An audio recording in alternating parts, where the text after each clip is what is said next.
Seems legit. Hello legitimates and welcome back to my channel. I have chopped off my head to show you my fabulous shirt. This is what we will be making today. This is the Tulip tee by Patterns for Pirates. It is a free pattern. The shirt is amazing. The fabric is, it is my fabric. This is part of the Inklings pre-order and it is just amazing. Could not be happier. The back's really cool. It's got like this crisscross going on, but it stays shut. That's an important point to note. I just love everything about this. So if you would like to see how it's made, please stay tuned. Alright, so today I'm going to show you how I change my overlocker over. So what I did was up here, about here, I snipped all the threads and changed the colours into what I wanted. Then from there, I'm just going to grab it from here and loosely pull it through like this and then tug on the tail. Now this was all twisted. The more you mess with it, the more untwisted it will become, because you kind of want to get each individual thread happening. So I'm going to grab my two, so thread 3 and 4, and I'm just going to, from here, I'm going to push and then pull. So I'm going to push with my right hand and then pull with my left. And this is a slow process, but it also means I don't have to rethread anything, right? Look at that. We have now got the dark color through. So you can chop it off here. Leave a decent tail so it doesn't accidentally go anywhere, because there's nothing worse. Now, I've never tried to tie woolly nylon through before, but I assume the principle is the same. So for anyone that doesn't know what woolly nylon is, it's this very cool stretchy cord. So it looks fluffy, and then when you pull it, it looks like the actual thread. So it comes in rolls like this, and you can see it gets fluffy and thick. So this will just allow it, so when you wear your t-shirt, it will stretch accordingly, and you can actually not break all of your overlocking. Now, the red is in, but we're up to the part where I have to thread it through, which is going to be the tricky part. So the first thing I'm going to do is chop off half the tail.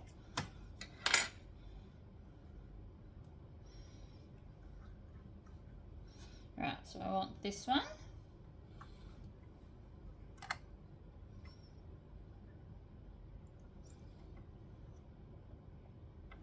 Now that the knot's not going to pull through, so I'm going to have to rethread this. This will be interesting to watch because it's a nightmare. I did buy, but I don't know where it is right now, a needle threader for this exact purpose. So it's this little white thing about this big. I'm going to have to hit pause while I find it because it's not just in the top of my drawer, but it will help me to get the threads through.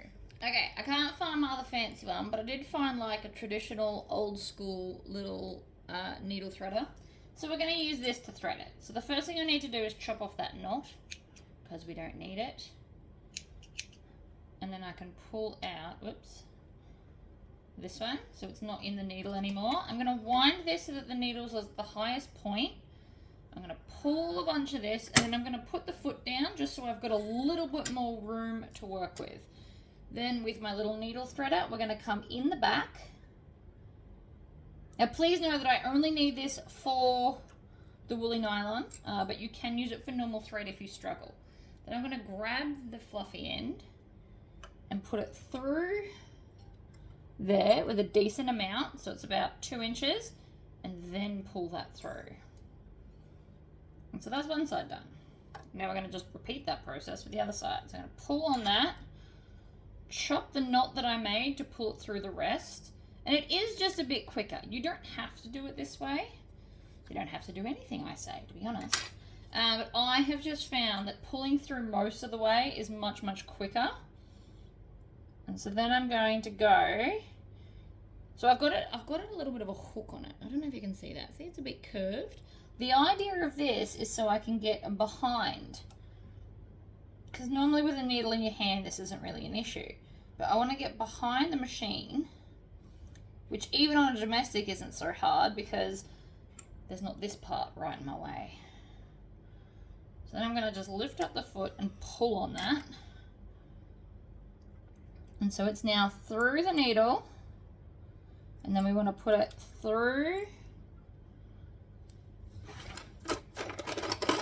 Overlockers are always tricky. Always have a pair of tweezers handy. Right, pull that through as well. Tug on that, and so when you pull it tight, see how it looks like normal thread again? I'm not sure if you can see, you might be too far away.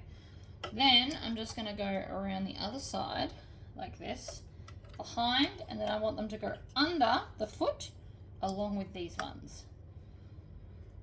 Foot down, kind of locks everything in. Close it up. Now, if everything's gone to plan, oh, and I didn't plug it in. Okay, now I have power. We're going to hold on to those tails, and we want to make sure, I am pulling on it, but we want to make sure that it's actually working. If you don't see the loops, then we've got a problem. But we are all good. Sorry, I got the sneezes. So, this is a really, really simple pattern. I can show you because it doesn't have measurements. So I'm doing the back tulip option for the back. So you cut 2 mirrored. And then the front is just going to be like a normal standard front on a t-shirt. So I've just cut it on the fold. And I use my parent to line up. So this was right in the center, the nice big one, because, you know, it's awesome. So the first thing I'm going to do is I'm going to take my back tulip pieces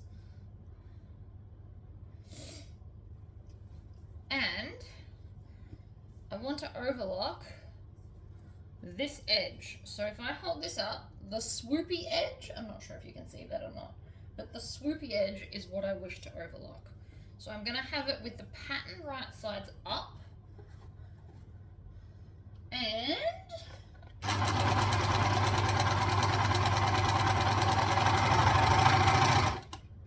I want to have it, so I'm overlocking that edge, and then I will be top stitching it to make it neat. I'm not pulling on it, but I'm just making sure it doesn't gather either, because this is a beautiful lightweight fabric.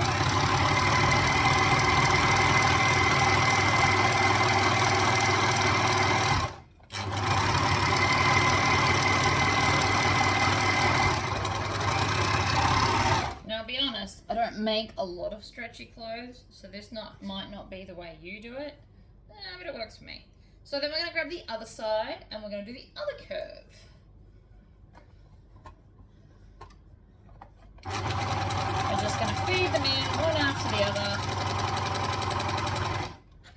Is my choice of thread outrageous? Absolutely. But it's better than white, and it actually blends in quite nicely. Right, so if I stretch this, see how there's some give in the actual overlocking, so it's not just going to snap when I try and put it on. But you only need woolly nylon in the first 2, not the last 2. Which should save you some money, actually.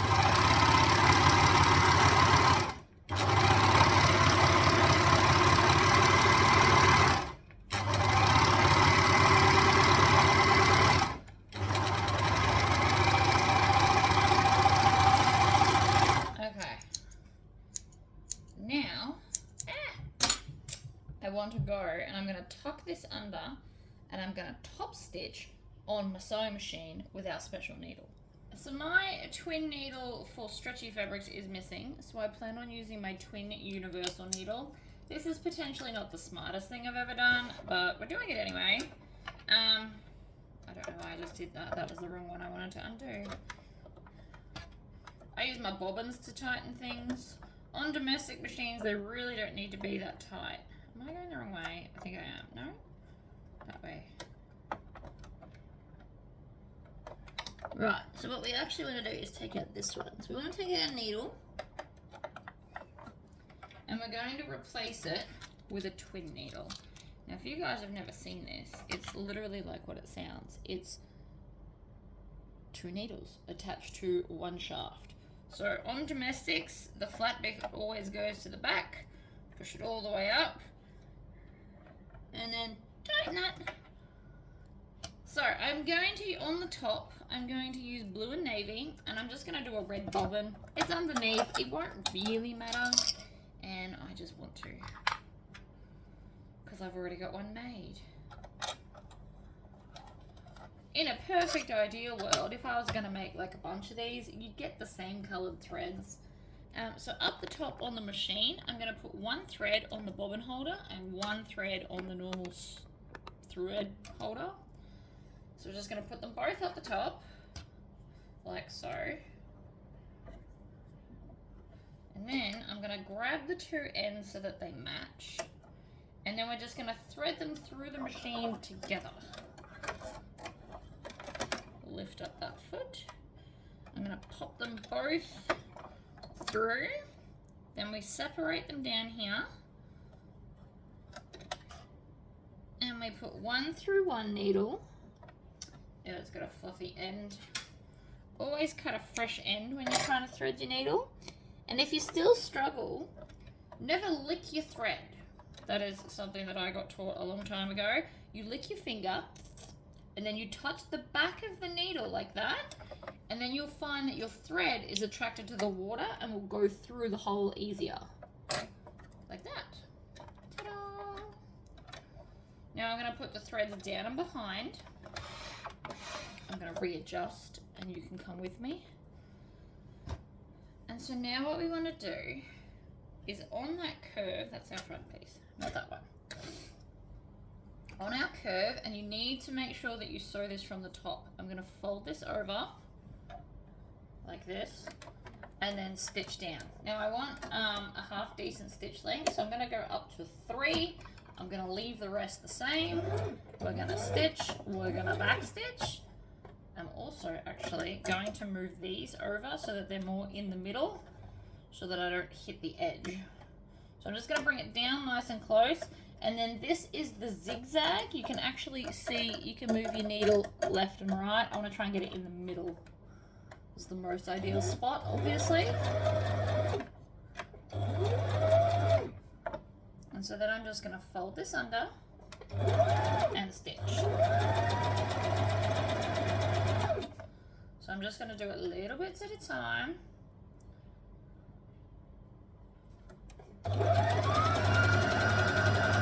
And then stop. And then adjust. You also want to make sure that the weight of your garment is not hanging. You want it on the table. And what this does, and I'm hoping we'll be able to see from the back, when we get a bit closer I'll show you. But it does, so the bobbin's doing like a zigzag between both needles. So apart from making sure that the needle's in the middle, you don't actually need to do anything else. It'll just do it automatically. It's magical like that.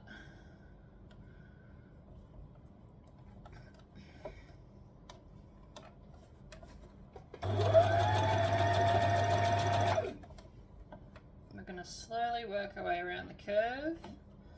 Have I told you all lately that I hate this way of curves?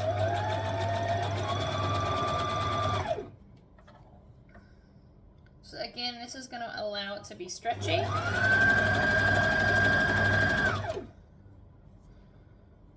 But we're also not going to have a raw edge. We're going to have nice top stitching, just like I bought one. I'm not really pulling on this either, but I'm also making sure that it's behaving itself.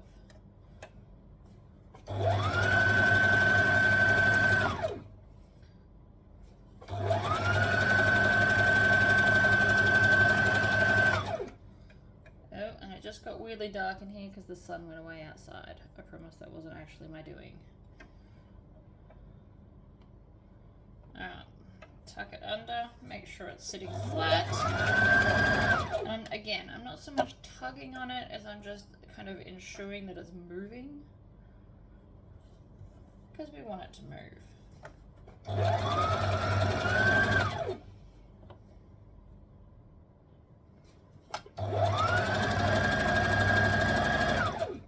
Always stop with your needles down so you can readjust as well. So tuck it under.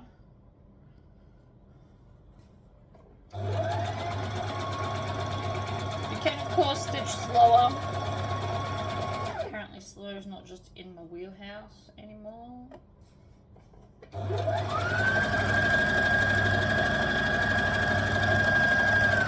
then when I get to the end, just out of habit, I am still going to backstitch. We're going to pull it out with a nice long tail and chop it off. So now, this edge is fabulous. So here's a bit where you can see it. So we've got 2 stitches there, and I've stitched over here, but it's got a zigzag. I know you won't be able to see it. That's super cool. So that's one side of the t-shirt. Let's do the other side. So this time I'm going to go bottom to top, because you must stitch it from the top. There is no flipping it over, because then you'll have the wrong stuff on top.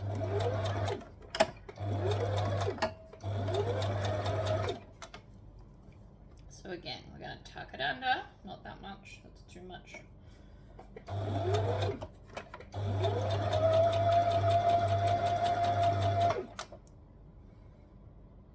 Tuck it under, stitch. Twist it with the needle down, and then readjust for the next bit.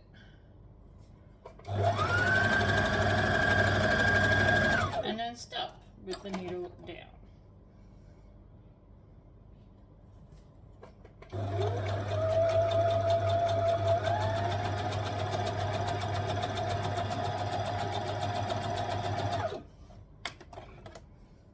Grab some more.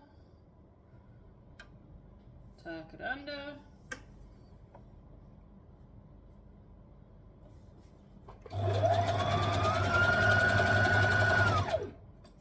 Needle down, tuck it under.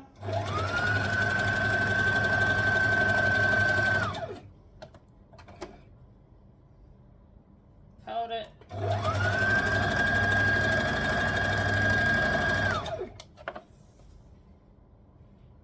Tuck it under. You could also probably pin this if you wanted to. You will find though that you always tuck under the same amount, whatever that may be.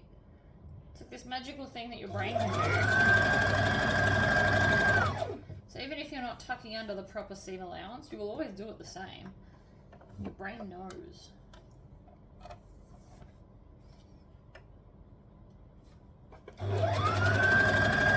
And I'm using the edge of the foot as a guide for the fabric, if you're wondering how I'm doing this so easily. I'm using the foot. This is just a normal foot. There is nothing magical about it either. Apparently magical is my word of the day. Look at me go.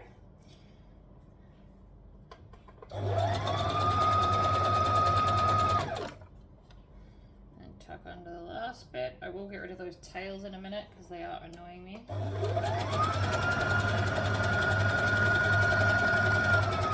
To the edge, back stitch out of habit, and pull and snip. So again, when I pull on this, see how it's got a little bit of give? It's because of the cool stitching. Alright, so let's actually construct this. I'm going to move this over and I'm going to reposition. So we've got our 3 pieces. We're going to start with our front piece, right sides up on the table like this. Okay, then we're going to grab one of our pieces, flip it over, and we're going to attach it at the top shoulder seam over here. Now you can use pins, clips, whatever floats your boat. I'm using pins because it's what I can reach right now.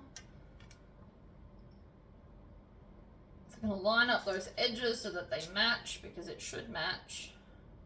And I always, with stretchy stuff and floaty fabrics, I always put my pins, and I'll show you. So we're going to go in, out, and then back in again. It gives it more stability. Don't know why, it just does. Then this side over here matches up with the seam of the other side shoulder, like so. And again, we're not stretching it when we attach it, we just want it to touch. Like that.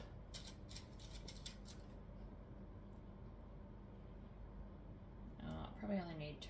1, 2, and 3. Okay, so that's one side there. We also need to match up the arm side. So from here, it's like a bat wing. You do have the option to put sleeves. Where I live, I do not require them. But we're also going to, in fact, I can probably grab some clips and we're going to clip the top. I haven't hemmed the bottom of the front. We should probably do that now. Actually, let's hem that. Alright, so we're going to do the same again, except this one will be a lot quicker because it's just along the bottom.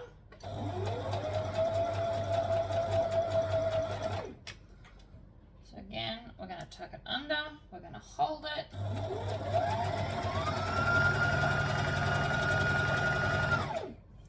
Tuck it under, hold it.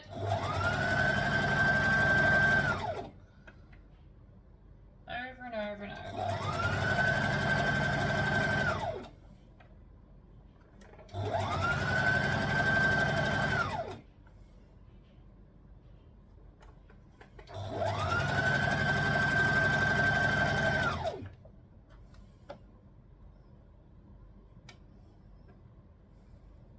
Tuck it. Last little bit. Tuck it.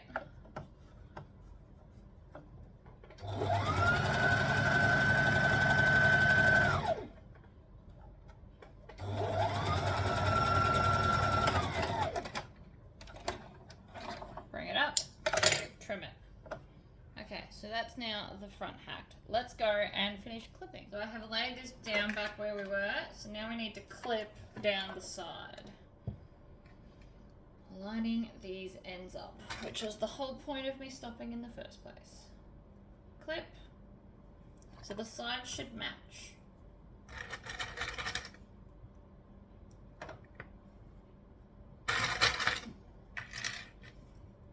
And you can use pins or clips. I clearly have a combination going. But as we will be overlocking this, I feel like clips are probably going to be quicker for me because you can't run over clips in an overlocker. You will just smash everything. Right, so that's one side. Then we're going to grab the other side and do exactly the same thing. So, into the shoulders. Start here. Again, you can use clips or pins. 1, 2, 3. 3 stabs, always more stable. Make sure that you're not stretching this either. So it sits beautifully and evenly. 2, 3. And then join this end here.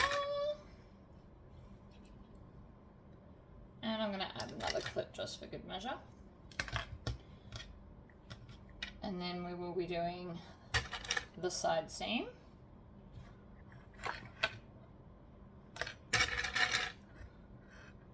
And then we're going to come down to the bottom and line up those bits there. Like that.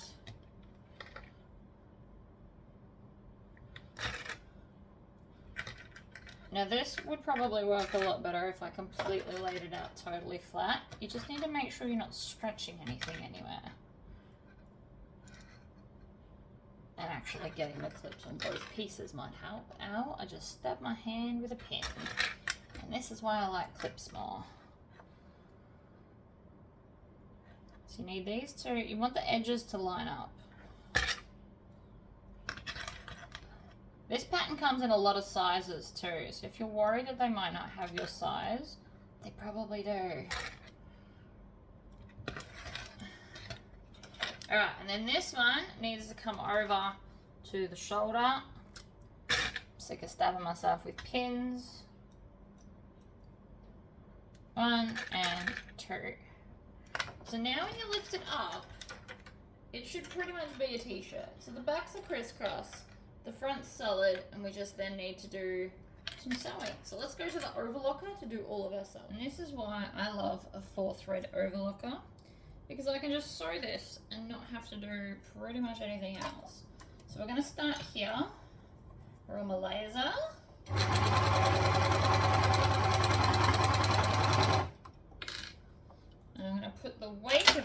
the table. Make sure that they're all still lined up. Take out my pins because I don't want to run them over. Holding this end evenly.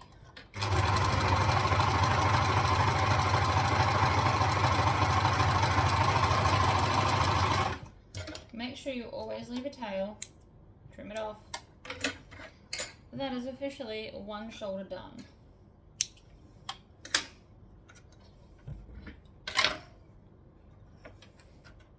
I'm going to start at this end where again all the layers are. I want to go from thicker to thinner. Pull out the pins so that I don't run them over.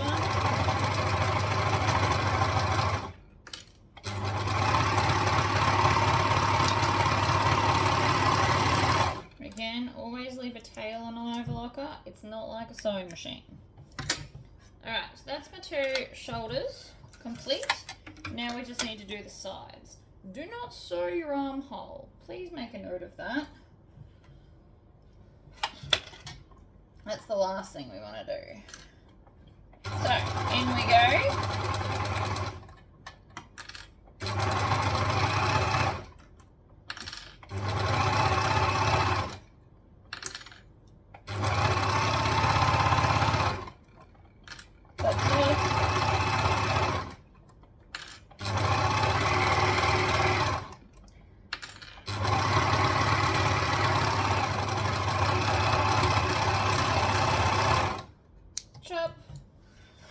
Other end, chop. So now I'm going to get one more seam over here, and then we're just going to finish off our neck and arms, and we're done. It's a pretty quick project, and it's going to be so cute.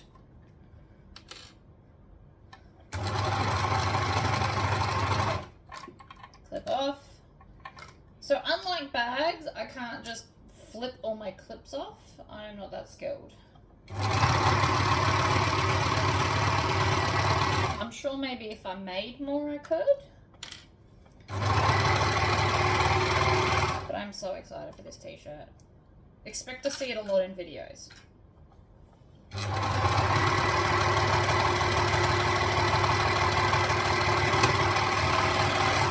Chop! Chop the tail. Alright, I'm just gonna show you where we're up to. So even though we haven't finished yet, this is what it looks like. So it should now be a t-shirt that you can wear. So this is the front, and then the back's got this really cute kind of crossover going on. It's obviously not done. I do have my other t-shirt on underneath. So now we just need to do the neck and the armholes. So the armholes we're going to overlock and then turn up and stitch like we did all the other seams, and then we'll do the neck. Alright, so what we're going to actually do is just tuck this under and stitch it.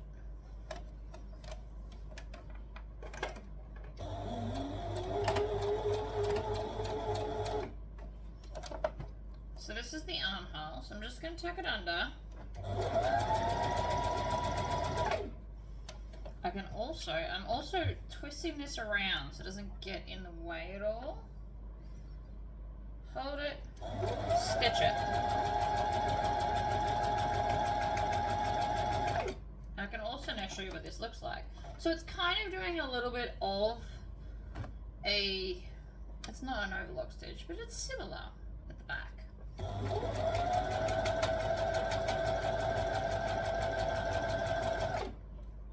Needle down, twist and adjust.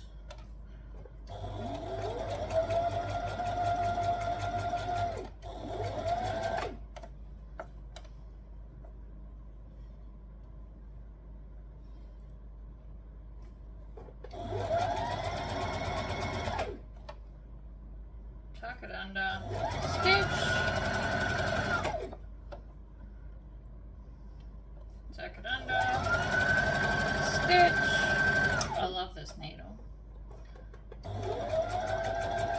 then when we get back to the start, I am just going to back stitch just a little bit because it's a habit and I like back stitching. I'm not even sure if you need to back stitch with this, but I do it anyway. So on the back, see how it's got like a zigzag thing? It's holding everything down, and then we've got our two top. So let's do the other armhole. And then with the neck, you can do a band, or you can just tuck it under like we just did. Alright, here's the other arm. That's what I was looking for. So I'm always starting under the armpit so that the join won't be as obvious. Right on that seam.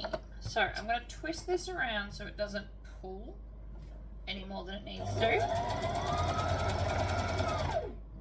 Needle down. Next part.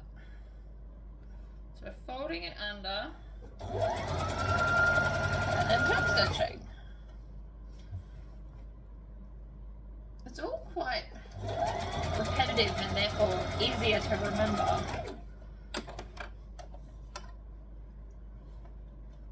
I actually believe that you could overlock or top stitch the whole bottom of this top at the end instead of the start like I did.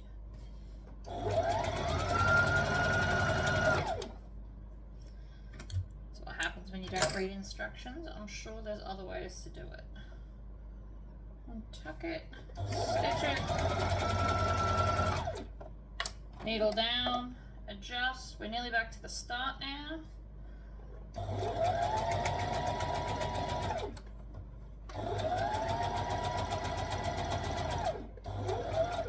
Go over the first few, back stitch, pull it out, and then chop off all your tails, of which there are many. So that's the other arm. See how it still stretches?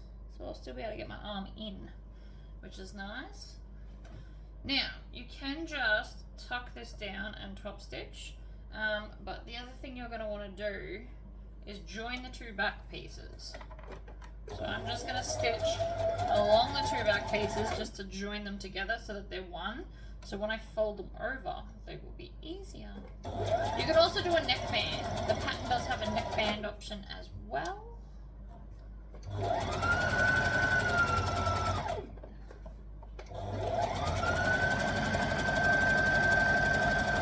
So I did this backwards because you're not going to see it. It was literally just to hold them together. So now it's one piece. And then we can do the same thing again. So I'm going to first I'm going to chop off those tails. One. That one got caught. And the red one. Okay. So tuck this under. Tails behind. Stitch. Now we're going to have a lot of crazy curve stuff going on, so you want to really take your time with this. Neckbands are always tricky. Hold it. Needle down. Grab the shirt, stretch it out, and then hold it in place.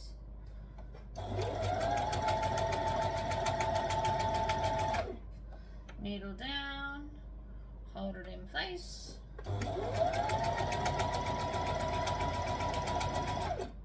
Needle down. Now we're going around a curve, so please be conscious of that in your sewing.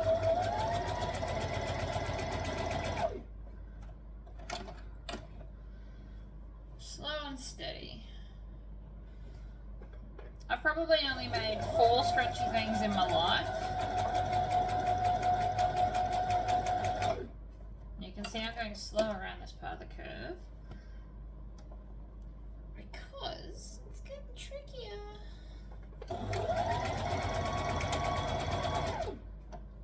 Needle down.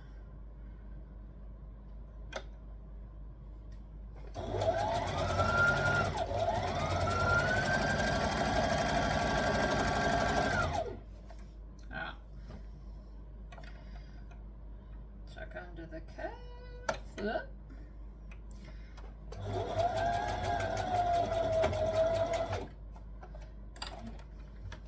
So we're at the back part now. So this part is thicker.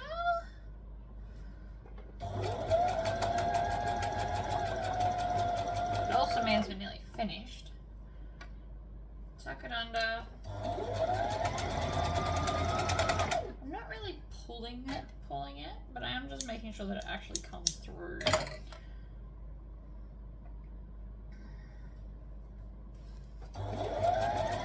And then what we need to do is go and steam press all of the seams so that they're nice. They might look a little bit wonky. I promise after a good steaming they'll be fine.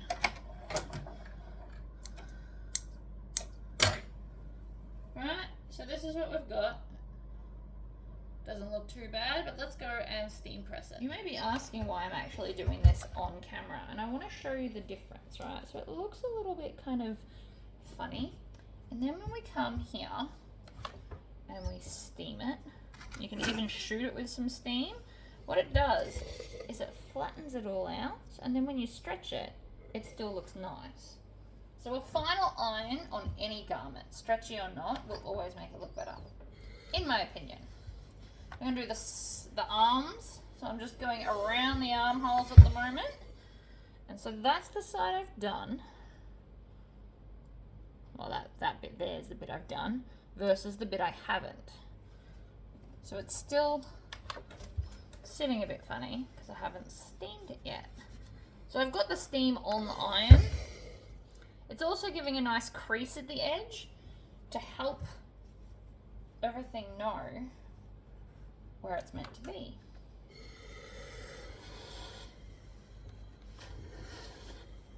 All the way around, like that. And your t-shirt is now done. You could have also added a tag, but I think that turned out absolutely beautiful. So please, please, please, if you've never tried clothes but you love sewing, please try clothes. You might secretly totally love them. Alright guys, I'll see you guys next time. Bye bye.